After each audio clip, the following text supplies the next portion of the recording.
نسألك يا من هو الله الذي لا إله إلا هو الرحمن الرحيم الملك القدوس السلام المؤمن المهيمن العزيز الجبار نحمده ونصلي ونسلم على سيدنا ومولانا محمد رسوله النبي الأمين المكين الحنين الكريم الرؤوف الرحيم أما بعد فأعوذ بالله من الشيطان الرجيم بسم الله الرحمن الرحيم يا أيها الناس اعبدوا ربكم الذي خلقكم والذين من قبلكم لعلكم تتقون وقال الله تبارك وتعالى وبشر الذين آمنوا وعملوا الصالحات أن لهم جنات تجري من تحتها الأنهار كلما رزقوا منها من ثمرة رزقا قالوا هذا الذي رزقنا من قبل وأتوا به متشابها ولهم فيها أزواج مطهرة وهم فيها خالدون صدق اللہ مولانا العظیم۔ معزز خواتین و حضرات اور عزیزان محترم، سورہ بقرہ کے تیسرے رکوع میں سے ہم نے جو 2 آیات کریمہ کی تلاوت کی ہے، ان کے حوالے سے ایک اہم مضمون ہے جو آپ کے گوش گزار اور ذہن نشین کرنا چاہتا ہوں۔ وقت کی کمی کے پیش نظر میں نے تبرکاً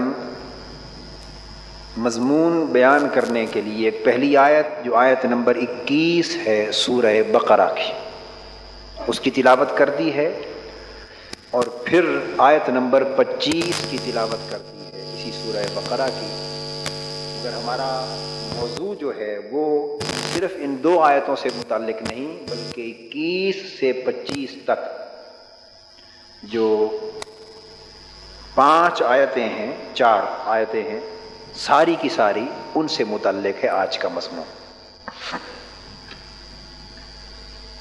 اس مقام پر اللہ تبارک و تعالی نے 3 چیزوں کا انسانی زندگی کے حوالے سے بیان فرمایا ہے، اور انسانی زندگی کا سفر 3 ہی مرحلوں پر مشتمل ہے۔ ایک مرحلہ جہاں سے انسانی زندگی کی ابتدا ہوتی ہے وہ اس کی پیدائش، اور میری مراد انسانی زندگی کا یہ دور جو ہم اس عالم دنیا اور عالم شہادت میں بسر کر رہے ہیں، اس سے تو زندگی کی اس دنیاوی زندگی کی ابتدا پیدائش سے ہے، اس کا ذکر ہے۔ پیدائش کے بعد پھر مرنے سے پہلے تک یہ دور حیات ہے۔ ہم اس دنیاوی زندگی کی مناسبت سے اسے معاش بھی کہہ سکتے ہیں، اور زندگی کی ابتدا کی مناسبت سے اسے مبدا کہتے ہیں، اور پھر آخرت مرنے کے بعد جو اخروی زندگی ہوگی جہاں اس سفر حیات کا انجام ہوگا اس کو معاد کہتے ہیں۔ تو 3 لفظ ہیں، اگر ہو سکے تو یاد کر لیں، نہیں تو اس کے آسان الفاظ بھی میں نے بتا دیے۔ تو پہلا مرحلہ ہے مبدا یعنی ابتدا، دوسرا مرحلہ ہے معاش، اس سے مراد ہے اس دنیا کی زندگی، تیسرا مقام ہے معاد یعنی آخرت، انجام زندگی کا۔ اس مقام پر زندگی کے 3 مرحلوں کا ذکر ہے۔ پہلی آیت میں فرمایا یا ایھا الناس اعبدوا ربکم الذی خلقکم والذین من قبلکم لعلکم تتقون، اے لوگو اپنے اس رب کی عبادت کیا کرو اور اپنے اس رب کی بندگی اختیار کرو اور اپنے اس رب کے سچے بندے بن جاؤ جس نے تمہیں پیدا فرمایا۔ اب عبادت کی دعوت دیتے ہوئے بندے کو پیدا فرمانے کا ذکر کیا۔ اس کا مقصد یہ ہے کہ اے بندے، تو اگر تھوڑی دیر تأمل کر کے سوچے، غور و خوض کرے اور ذرا پیچھے جائے، اس مقام پر نظر کرے کہ جب تیری زندگی شروع ہوئی، اور پھر اس دور پر نظر کرے کہ جب تو نہیں تھا، تو تجھے یہ بات سمجھ میں آ جائے کہ ایک وقت وہ تھا کہ تیرا وجود بھی نہ تھا، اور تیرے رب نے تجھے پیدا کیا، تجھے عدم سے وجود بخشا، تجھے نیست سے ہست کیا، تجھے نہ ہونے سے ہونا کیا۔ اور پھر قرآن مجید نے کہا ہل اتی علی الانسان حین من الدہر لم یکن شیئا مذکورا، کہ اے انسان، تیری زندگی پر ایک دور ایسا بھی گزر چکا ہے کہ تو قابل ذکر شے ہی نہ تھا، تیرا کوئی وجود نہ تھا، تیرا عطا پتہ نہ تھا، تیرا کوئی ذکر نہ تھا، تیری کوئی شناخت نہ تھی، تیری کوئی پہچان نہ تھی، اس عالم ہست و بود میں تیرا کوئی نشان نہ تھا۔ وہ چاہتا تو آج تو دنیا پہ اکڑتا پھرتا ہے، اس نے تمہیں آسائش حیات دی ہے، عزت دی ہے، سب کچھ دیا ہے، اور سب کچھ لے کر یہی تیری گردن اس کے حضور نہیں جھکتی، اسی کی بندگی سے تو دور جاتا ہے، اسی کا توقع طاعت اپنے گلے میں ڈالنے سے کتراتا ہے۔ ذرا سوچ تیری حقیقت کیا ہے؟ تو کچھ بھی نہ تھا، جو کچھ ہے اسی نے بنایا ہے۔ اور اگر انسان اپنی اس حقیقت پہ نظر رکھے تو اللہ کی بندگی سے دور نہیں جا سکتا۔ اللہ کی بندگی سے وہی بھاگتے ہیں جو اپنی ابتدا پہ نظر نہیں رکھتے۔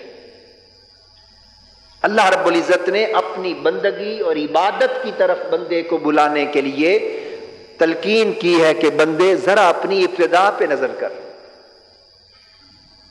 یہاں سے میں مثال دیتا ہوں سبق دینے کے لیے، جس کو مولانا روم رحمۃ اللہ علیہ نے محمود غزنوی اور ایاز کے حوالے سے حکایت بیان کی، جس میں یہ آتا ہے کہ ایاز جو محمود غزنوی کا بڑا محبوب وزیر پھر گورنر تھا، ہر روز، یہ میں نے بیان کیا تھا شاید چند جمعے پہلے، مجھے کچھ یاد آ رہا ہے، تو بس میں مختصر کر دیتا ہوں۔ ہر روز جا کے کمرے میں اپنا ٹوٹا پھوٹا صندوق دیکھتا اور اس کے اندر ٹوٹے پھوٹے جوتے اور پھٹے پرانے کپڑے دیکھتا۔ اب مختصر کر دی نا بات۔ محمود غزنوی نے پوچھا، ایاز تو گورنر ہے، وزیر ہے، اللہ نے تمہیں اتنا اونچا منصب دیا ہے، تو یہ ٹوٹے پھوٹے جوتے اور پھٹے پرانے کپڑے روزانہ دیکھتا ہے، کیا لیتا ہے؟ ایاز نے کہا کہ بادشاہ سلامت، روزانہ اس لیے دیکھتا ہوں کہ مجھے اپنی ابتدا بھول نہ جائے، یہ اس لیے دیکھتا ہوں، ٹوٹے ہوئے جوتے اور پھٹے ہوئے کپڑے دیکھ کر اپنے نفس کو جھنجھوڑتا ہوں اور گریبان میں جھانکتا ہوں اور خود کو کہتا ہوں، ایاز آج کی حالت دیکھ کر کہیں تیری گردن تکبر سے اکڑ نہ جائے، آج کی حالت دیکھ کر کہیں تو غرور میں متکبر اور مغرور نہ ہو جائے اور اپنی حقیقت فراموش نہ کر بیٹھے۔ دیکھ، یہ سب کچھ اگر ملا ہے تو اللہ کے فضل سے ملا ہے، جب تو یہاں آیا تھا تو بس یہ کچھ لے کے آیا تھا۔ تو اشارہ کیا ملا کہ انسان اگر چاہے کہ اللہ کی نعمتوں پر ثابت قدم ہو کے چلے تو لازم ہے کہ وہ اپنی ابتدا کو دیکھے کہ اس کا سفر کہاں سے شروع ہوا، تاکہ نہ بھٹکے۔ فرمایا لعلکم تتقون، اپنی ابتدا کو دیکھو، اس اللہ کو اور اس مقام کو جب اس نے تمہیں پیدا کیا، تاکہ تم متقی ہو جاؤ، پرہیزگار بن جاؤ، اللہ سے ڈرنے والے بن جاؤ۔ تو پہلا سبق آج کی گفتگو کا یہ ہوا کہ ہمہ وقت انسان کو اپنی ابتدائی حالت پہ نظر رکھنی چاہیے، اپنی ابتدائی حالت پر بولیے نظر رکھنی چاہیے، تاکہ موجودہ حالت درست رہے۔ پھر آیت نمبر 22 میں فرمایا الذی جعل لکم الارض فراشا والسماء بناء وانزل من السماء ماء فاخرج به من الثمرات رزقا لکم فلا تجعلوا للہ اندادا وانتم تعلمون، اور اللہ وہ ہے جس نے تمہارے لیے زمین کو بچھونا بنایا، آسمان کو عمارت بنایا، اور آسمان اور بلندی کی طرف سے پانی بارش نازل کی، اور اس کے ذریعے طرح طرح کے پھل اور میوے پیدا فرمائے، تمہیں رزق دیا، تمہاری زندگی کی ساری ضروریات پوری کی، بھلا اب بھی اسے چھوڑ کر کسی اور کی عبادت کرتے؟ تو اس دنیا میں جسمانی ضروریات کی کفالت کرنے والا اللہ ہے، اس امر کی طرف توجہ مبذول کرائی۔ یہ ہو گئی جسمانی ضرورتیں، کیا؟ اور پھر ساتھ آیت نمبر 23 میں فرمایا کہ لوگوں، ضرورتیں زندگی کی صرف جسمانی نہیں، روحانی بھی ہیں۔ اگر انہی صرف جسمانی ضرورتوں کو پورا کرنے میں لگ جاؤ گے تو مادی ہو جاؤ گے اور اسفل سافلین کی طرف چلے جاؤ گے، اور اگر ساتھ روحانی ضرورتوں کی بھی کفالت کر لو گے تو احسن تقویم کے مقام کو پالو گے، اونچے ہو جاؤ گے، رش کے ملائک بن جاؤ گے۔ وہ اس کی شکل کیا کی؟ فرمایا وَإِن كُنتُمْ فِي رَيْبٍ مِّمَّا نَزَّلْنَا عَلَىٰ عَبْدِنَا فَأْتُوا بِسُورَةٍ مِّن مِّثْلِهِ۔ دو چیزوں کا اشارہ فرما دیا۔ فرمایا لوگوں، اگر تمہیں شک ہے اس کتاب میں جو ہم نے نازل فرمائی، کس پر؟ علی عبدنا، اپنے پیارے محبوب اور برگزیدہ بندے پر، تو دو چیزوں کا بیان فرمایا، اس کتاب اور کلام میں جو ہم نے نازل فرمائی، اور کس پر؟ اپنے محبوب اور برگزیدہ بندے پر۔ تو یاد رکھ لیں، مما نزلنا، جو ہم نے نازل فرمایا، اس کلمہ کے اندر قرآن مجید کا بیان ہے۔ کیا؟ مما نزلنا، جو ہم نے نازل فرمایا، اس میں اشارہ کس کا ہے؟ قرآن مجید کا۔ اور علی عبدنا، اپنے پیارے اور مقرب بندے پر، اس میں اشارہ رسول پاک صلی اللہ علیہ وسلم کی ذات پاک کا ہے۔ اور بیان یہ کیا جا رہا ہے کہ اگر چاہتے ہو کہ تمہاری روحانی ضرورتوں کی کفالت ہو تو روحانی ضرورتوں کی کفالت کے لیے رہنمائی، ہدایت، فیض، خیر اور برکت کے چشمے دو ہیں، ایک قرآن ہے اور ایک ذات مصطفیٰ ہے۔ مما نزلنا علی عبدنا۔ اب بات سمجھے؟ اللہ پاک جو بھی فرما سکتے تھے کہ اگر تمہیں شک ہے ہمارے قرآن میں، شک ہے ہماری نازل کردہ کتاب میں، ہو سکتی تھی بات، مگر دونوں کا ذکر فرمایا کہ اس وقت تک تم راہ ہدایت پر نہیں چل سکتے جب تک تمہارا ایک ہاتھ دامن قرآن پر نہ ہو اور دوسرا ہاتھ دامن مصطفیٰ پر نہ ہو۔ جب تک دامن مصطفیٰ اور دامن قرآن اکٹھے تھامو گے ہدایت پر رہو گے، اور جس دن دونوں میں سے ایک دامن بھی چھوٹ گیا گمراہ ہو جاؤ گے۔ اس وقت دیندار لوگوں میں تفریق پیدا ہو رہی ہے، ہو چکی ہے۔ یہ جو مسلک عقیدے فرقوں میں بدل گئے اور دھڑے بندیوں میں بدل گئے اور ایک دوسروں کے خلاف فرقہ وارانہ محاذ آرائی کا ماحول امت میں پیدا ہو گیا ہے۔ اگر آپ تجزیہ کریں تو اس کی حقیقت کیا ہے؟ حقیقت یہ ہے کہ قرآن اور صاحب قرآن، دامن کتاب اور دامن مصطفیٰ صلی اللہ علیہ وسلم، دونوں اکٹھے رہتے تو دین کامل ہوتا۔ ان دونوں کو ایک دوسرے سے جدا جدا کیا جا رہا ہے۔ قرآن کی بات کرنے والے امت کو دامن مصطفیٰ سے دور لے جانا چاہتے ہیں۔ یہ بات درست ہے یا نہیں؟ قرآنی تعلیم اور قرآنی ہدایت اور قرآنی درس کی بات کرنے والے امت کو محبت رسول سے دور کرنا چاہتے ہیں، امت کو غلامی مصطفیٰ سے دور کرنا چاہتے ہیں، امت کو عشق رسالت مآب سے دور کرنا چاہتے ہیں، اور امت کو فیضان رسالت سے محروم کرنا چاہتے ہیں۔ یاد رکھ لو، جس شخص کا ہاتھ دامن مصطفیٰ پہ نہ رہا اور جس کا سر دہلیز مصطفیٰ پہ جھکا نہ رہا اور جس کا دل محبت مصطفیٰ سے خالی ہو گیا وہ ساری زندگی قرآن اٹھائے پھرے، اسے قرآن کا فیض نہیں مل سکتا۔ یہ ہے ایک پہلو۔ اور دوسری طرف آپ لوگ سن لیں، ہمارے بہت سے لوگ جو اہل سنت ہی ہیں اور کہلاتے ہیں، ان کی توجہ کے لیے کہنا چاہتا ہوں کہ دوسری طرف کیا ہو رہا ہے، محبت رسول اور عشق رسول کا تصور ہمارا ایمان ہے، اساس ایمان ہے، بنیاد ایمان ہے، اس کے بغیر ایمان ہے ہی نہیں۔ مگر نادانی میں افراط و تفریط یہ ہو رہی ہے کہ نسبت رسالت مآب صلی اللہ علیہ وآلہ وسلم کے بعد قرآن مجید کی طرف رجوع، قرآن کی تلاوت، قرآن سے محبت، قرآن سے تعلق اور قرآن سے رہنمائی لینا اور قرآن کو سینے سے لگانا اور قرآن کو زندگی میں اوڑھنا بچھونا بنانا، یہ ختم کر دیا گیا ہے۔ حتیٰ کہ اگر آپ تقریریں سنیں تو ڈیڑھ گھنٹے کی تقریر میں قرآن سننے کو نہیں ملتا۔ یہ بات درست ہے یا غلط؟ قرآن کی تلاوت گئی، ہم میں سے کتنے ہیں، ذرا میں جواب نہیں مانگتا، چاہتا ہوں کہ صرف گریبان میں جھانکیں اور آج ایک عہد کر کے اٹھیں۔ ہم میں سے کتنے ہیں جو قرآن کی تلاوت کرتے ہیں اہتمام سے؟ ہم میں سے کتنے ہیں جو قرآن سے محبت کرتے ہیں؟ ہم میں سے کتنے ہیں جن کے کانوں میں قرآن کی آواز پڑے اور ان کے دل جھوم جھوم جاتے ہیں؟ ہم میں سے کتنے ہیں جو قرآن کو سننے کے لیے ترستے ہیں، جن کی نگاہیں قرآن کو پڑھنے کے لیے ترستی ہیں، جنہیں قرآن سے پیار ہے، جو قرآن پہ عمل کرنا چاہتے ہیں، جو قرآن کو سینے سے لگانا چاہتے ہیں؟ کتنے؟ ایسے ہو گیا جیسے قرآن غلاف میں بند کر کے رکھنے کی ایک کتاب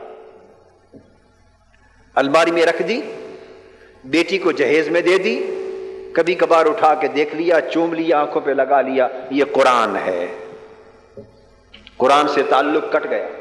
تو بعضوں نے تعلق قرآن سے کاٹ ڈالا اور بعضوں نے تعلق دامن مصطفیٰ صلی اللہ علیہ وآلہ وسلم سے کاٹ ڈالا۔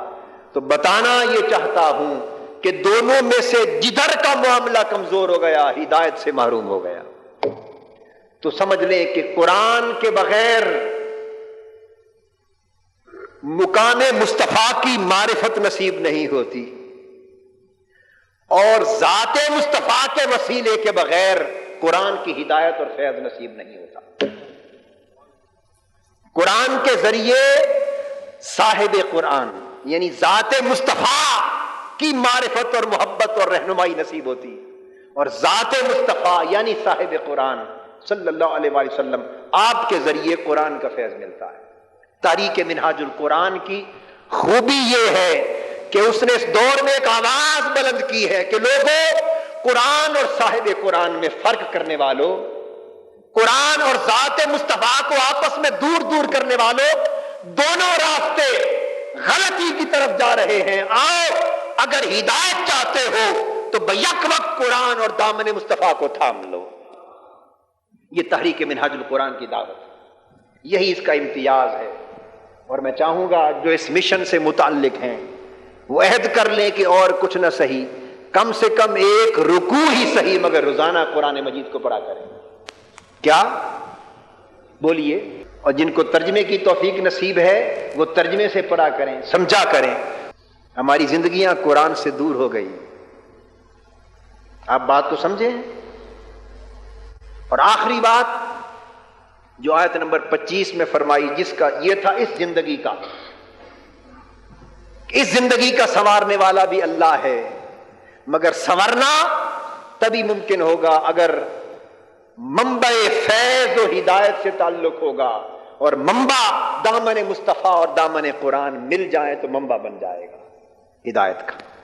اور آخری بات بڑی عام فرمایا، وبشر الذین آمنوا وعملوا الصالحات، اور میرے محبوب صلی اللہ علیہ وسلم خوشخبری سنا دو ان لوگوں کو جو ایمان لائے اور جنہوں نے نیک اعمال کیے۔ کیا؟ ان لہم جنات، کہ ان کے لیے جنتیں اور باغات ہوں گے، تجری من تحتها الانہار، ان کے نیچے نہریں رواں ہوں گی، اور انہیں طرح طرح کے پھل کھلائے جائیں گے، اور وہ کہیں گے کہ ایسے پھل، یہ پھل تو ہم پہلے بھی کھا چکے ہیں، مگر کہا جائے گا یہ تمہیں پہلے نہیں ملے، وہ اس سے ملتے جلتے پھل تھے۔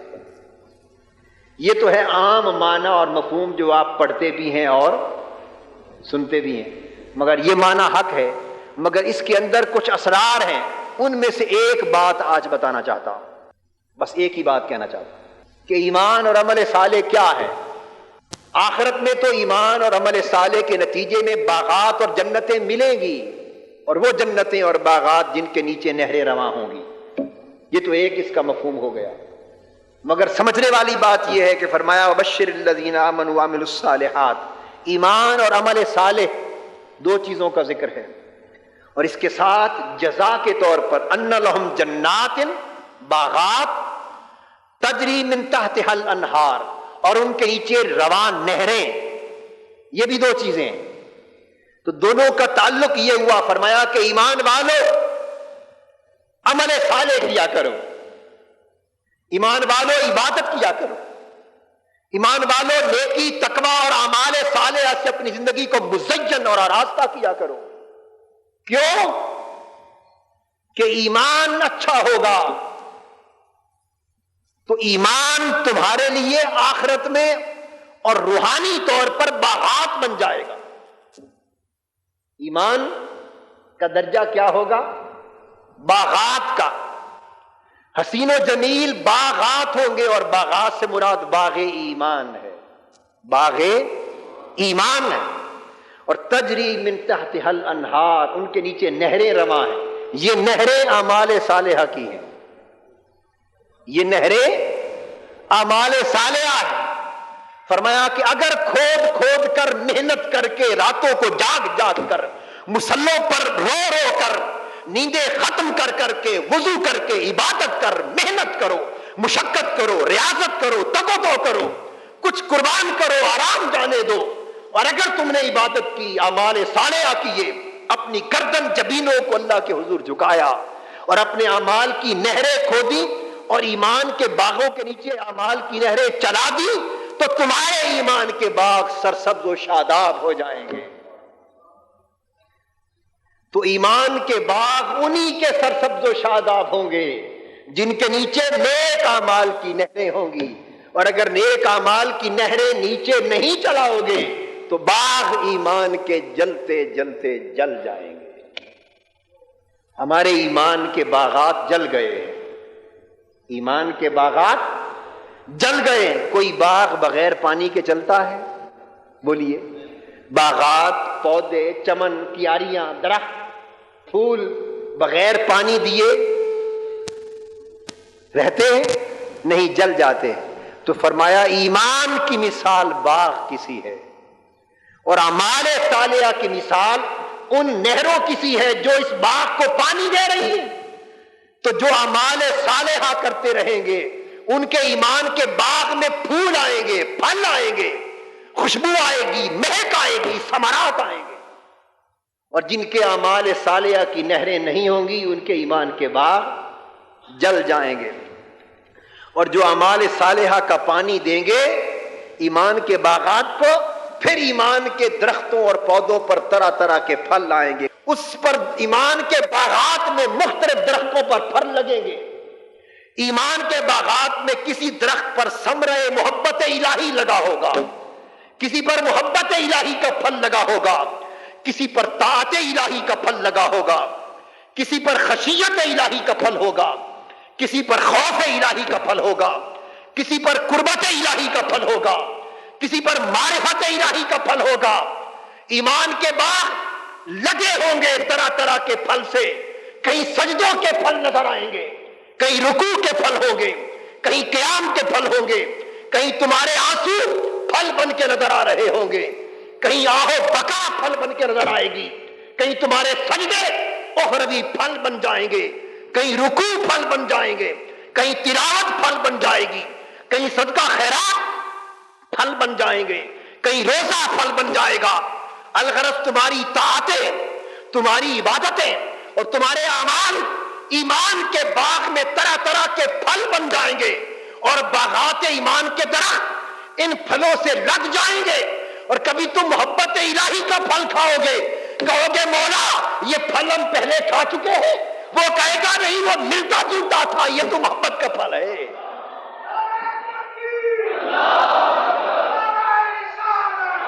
کہیں تمہیں طاعت الہی کا پھل نصیب ہوگا، کہیں قربت الہی کا پھل ہوگا، کہیں معرفت الہی کا پھل ہوگا، کہیں خشیت الہی کا پھل ہوگا، کہیں خوف الہی کا پھل ہوگا، کہیں عطا الہی کا پھل ہوگا، کہیں اللہ کی بارگاہ سے مسکراہٹ کا پھل ہوگا، کہیں وصال کا پھل ہوگا، کہیں دیدار کا پھل ہوگا۔ اور تم کھاتے جاؤ گے اور طرح طرح کے ذائقوں میں گم ہو جاؤ گے، مگر اللہ کی بارگاہ سے یہ ایمانی لذتیں، یہ راحتیں، یہ حلاوتیں انہی کو نصیب ہوگی جو راتوں کو اٹھنا جانتے ہیں، جو آرام قربان کرتے ہیں، جو طاعت کرتے ہیں، عبادت کرتے ہیں، اور اعمال صالحہ کی نہریں کھود کھود کر اپنے ایمان کے باغوں کو پانی دیتے ہیں، اپنے ایمان کے باغوں کو۔ دوستو، اعمال صالحہ کی نہریں کھود کر ایمان کے باغ کو پانی دیے بغیر کوئی گزارا نہیں ہے۔ ہمارے ایمان کے باغ، درخت اور پودے جلتے جا رہے ہیں۔ ہم ایک ایسے زمانے میں ہیں جس زمانے میں ایمان کے باغ کو جلانے کی چیزیں بہت ہیں۔ دکان پر جا بیٹھو تو صبح سے شام تک جو دھندا ہے ایمان کے باغ کو جلانے کا دھندا ہے۔ دفتر میں جاؤ، ایمان کا باغ جلاتے جاؤ۔ اپنے کام کاج کے لیے دنیا میں نکلو، ایمان کا باغ جلتا ہے۔ درست ہے؟ لین دین کرو، ایمان کا باغ جلتا ہے۔ برادری سے ڈیل کرو، ایمان کا باغ جلتا ہے۔ آج اس زمانے میں ہے، یہ بات ایک نصیحت ہے، اس کو دل میں جگہ دو، سمجھیں اور عمل کریں۔ آج ہم اس دور میں رہ رہے ہیں کہ دنیا کے حالات، نظام اتنا گندا ہے، حالات اتنے پراگندہ ہے، نظام اتنا فاسد ہے، اتنا باطل ہے، ہر طرف جھوٹ ہے، دجل ہے، فریب ہے، مکاری ہے، عیاری ہے، دھوکہ ہے، ناانصافی ہے، جبر ہے، ظلم ہے، استحصال ہے۔ جو کام کرو اس میں صالحیت، تقوی اور صداقت ملنے کو دکھائی نہیں دیتی، تو پھر ہر طرف ہر کام سے ایمان کے باغ اور ایمان کے پودے جلے جا رہے ہیں۔ تو ایسے حالات میں ایمان کے پودوں کی سلامتی کیا ہوگی؟ تو اس کا راستہ فقط ایک ہے کہ دن بھر جہاں تک ہو سکے کوشش کرو کہ باغ ایمان کا نہ جلے، مگر تھوڑا زیادہ جتنا نقصان پہنچ جائے اس کی تلافی کے لیے رات کو اٹھ جایا کرو، اس کی تلافی کے لیے رات کو اٹھ جایا کرو۔ اگر راتیں اچھی ہو جائیں تو شاید ہمارے دن بھی اچھے ہو جائیں گے، اگر راتیں اچھی ہو جائیں تو دن بھی اچھے ہو جائیں گے۔ رات کو ہم رونے والے بن جائیں تو دن میں اپنے گناہوں کو دھونے والے بھی بن جائیں گے۔ اللہ رب العزت ہمارے حالات کو بہتر فرما دے۔ اس مشن سے وابستگی کا تقاضا یہ ہے کہ ہم اپنے ایمان کے باغ کو سلامت کرنے کی فکر کریں۔ اللہ رب العزت اپنے لطف و کرم اور رحمت اور برکت سے ہمیں نوازے۔ وما علینا الا البلاغ۔